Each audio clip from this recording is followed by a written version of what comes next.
गतवत्सलसारनिधे परिपालय मां वृषशैलपते अतिवेलतया तव दुर्विषहैरनुवेलकृतैरपराधशतैः हरितं त्वरितं वृषशैलपते त्वरया कृपया परिपाहि हरे अधिवेङ्कटशैलमुदारमते जनताभिमताधिकदानरता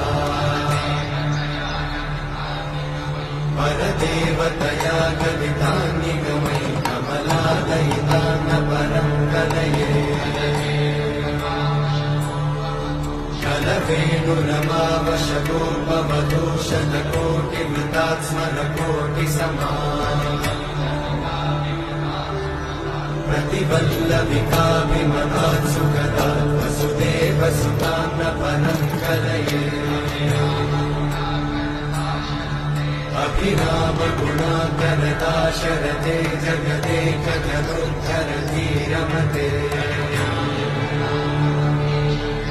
रघुनायक राम रमेश विभो वरदो भवदेव दयाचलते।